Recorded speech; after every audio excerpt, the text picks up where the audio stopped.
Oromooti wala madhiisuu qabna. Tokko hin danda'amu yookiin immoo jecha impossible jedhu. Bara asaanaa kana keessatti qabsoo Oromoo tana dhiibne falmanne kun hin danda'amu kanaafuuf duuba deebine harkaan dadhabne amma booda miilaan haayaalluun dhufaa jirti. Dura waan hin danda'amne rabbuun uumu. Lama ba'aas irra jiru hin danda'u jettee jala taa'uun nama na gabroomsee osoo hin ta'in ifii of gabroomsite jechuudha.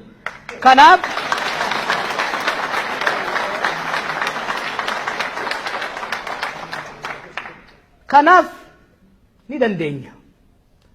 Ka dandeenyu immoo yoo akka nama tokkootti jabaanne dura ni dandeenya jennee yoo itti deemne jechuudha. Waggaa 40-50 dura warri dura turan dukkanatti ija babaasaa turan. Yeroo tokko akka barsiisaa pallootitti akka baaroo tumsaa fa'aa ta'eetiin yaaduu barbaada.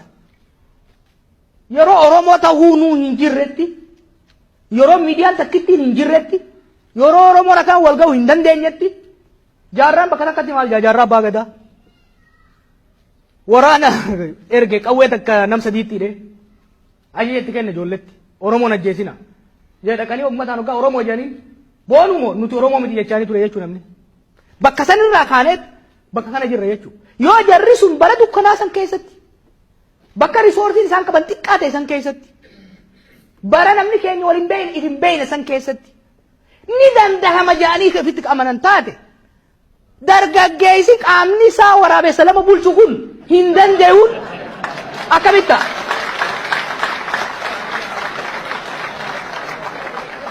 kun waan hin taane jechuudha. Wanni lammataaf irraa dhaasuu qabnu faallaa hin danda'amuuti. Faallaan hin danda'amu laaftuudha. Osoo laaffatte wal geenye alaan oolu. Osoo laaffatte arabni nama keenya akka re'eetti hin gurraatu. Osoo laaffatte wayyaan hin firiishanii nu hiixaatii kuntaala tokkoo biyyaan hin baaftu. Laaftuu miti. Habashaan laaftutti nu cabsine. Abboonni keenya hanga dhumaatti falmaniiti. Calanqoo irratti, aanolee irratti, azulee irratti, gullallee irratti hanga dhumaatti falmaniif caalamanii mo'aman qawweedhaan caalamanii. Laaftuu miti jechuudha. Wayyaaleen laaftuu biyya hin qabanne. Falmattee nama 45 itti dhabdee nafxanyaa Amaaraa cabsitee nus bukkeen irraa kaaftee nu bulchaa jirti. Laaftuu miti. Laaftuu miti. Laaftuu miti jechuudha. Laaftuu miti. Waan hin dandamne illee miti laaftuu illee miti. Maal isiin yoo hadalay nu taate yoo kafalman nu taate yoo akka nama tokkootti jabaanne yoo akka hawaasaatti wal qabanne yoo akka sabaatti jaarmeeyota jajjaba humna waraana jaba ka qoran nu taate yoo immoo nullee akka diina keenyaatitti duunee caccabsinee biyya teenya dhuunfachuudhaaf murannoo ka qabaannu taate wanni hin dandamne hin jirtu sun immoo laaftuu miti jechuudha.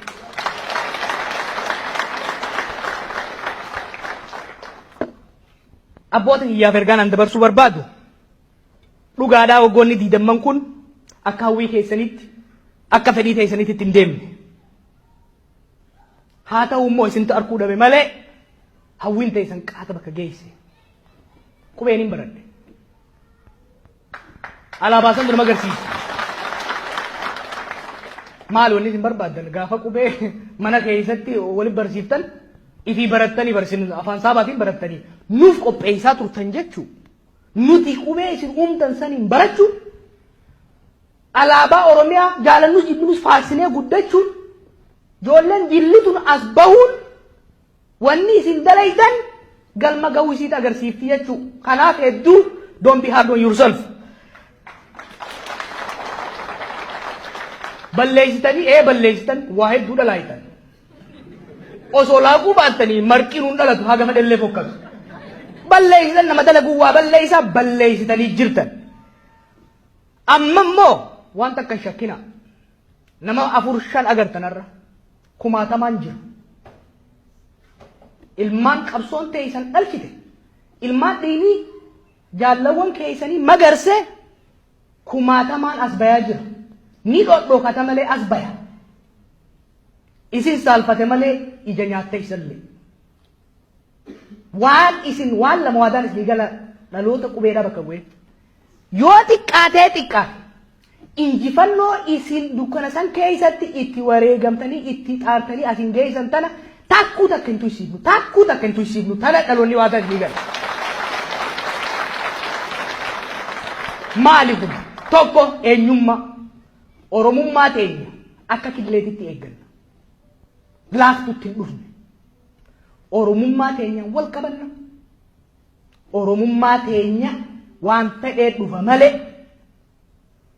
amaaramin jaarii miti kaapitaalistoonni asiitis yoo ija kanutti babaasan taate ija deebifnee itti baafna malee irraa duuba deebinu.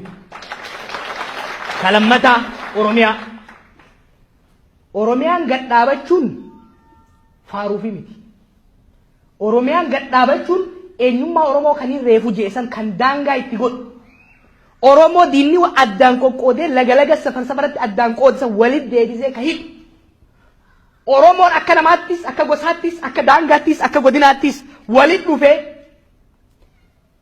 dantaa eenyummaa wal fakkaatu ka dantaansa Oromiyaadhaan walitti hidhate. Qabaachuu akka dandeenyu kanu godhe Oromiyaa beekaarra namni Booranaa dhufee dibaabachuuf gubboo kennuurra abbaa duulati gubboo kennuun waa guddaa bar injifannoo teessan maaliif Oromoon dur hanga qabaleetti illee alagaan bula ture jechuudha.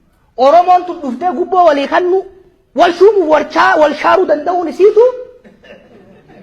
namni keenya muuxannoo waliin bulu bureaucratic experience akka argatu godhe jechuudha. Yoo xiqqaate Oromiyaa tanani tiisi. Kasadaffaa afaan keenya. Dabala kana jarree Habashaa fayyaan qabu fakkaata. Qubee isaa abbaatiin maan barreessine jaan. Afaan kana yoo xiqqaate ilmaan teenya akka ittiin baratte gootee deemsuudhaaf waadaa isiniif galla. Warri dargaggoo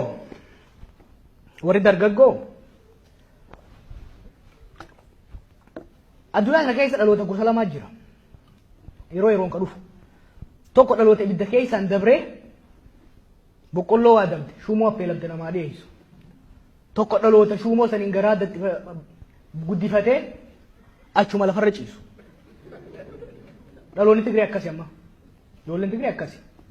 Ijoolleen Oromollee gariin akkas damuu deemti. Tigreen nyaattee gabbachuu yoo barbaaddes aangoodha qabdi. Biyya teenya irratti abbaadha. Nuti qubee xiqqoo tanaaf qabanne akka waan bakka takka geenye shuumoo jarri keenya fi belbelee nuu kanne tanaan garaa if guunne if kijibaa yoo ka jiraannu taate boru shuumoon jarri affeele kunis dhumeeti nafxanyaan shuumoon godhu ta'a. Namni abbaan kufe ilmaan ka ajan ka ilmaan kufe kute. Kanaaf dirqamni Oromiyaa fi Oromoo tana bakkaan gahuudha arra jeeluurra hin jiru. Arra abarraarra hin jiru, arra lubeerra hin jiru. Fiigodoo jetteen fiiguu hin danda'u jaarsi kun. Ar'a waan feete dhufa malee Oromoon isaan sababsannaan ifiif of abaara malee waan takka isaan irraa harkatu. Ar'a Oromoon haqa nurraa qaba jechuudha. Haqa kana immoo dhaadanneetuma ashwaashilaa fi yaasee sirbinee qofa waan ta'u miti. Waan abbootiin keenya dalagan sanii ol dalaguudha qabna. Dalaguus ni dandeenya. Wanni barbaannu hundi waan isaan qaban sanii ol harka dachaadhaan jira jechuudha.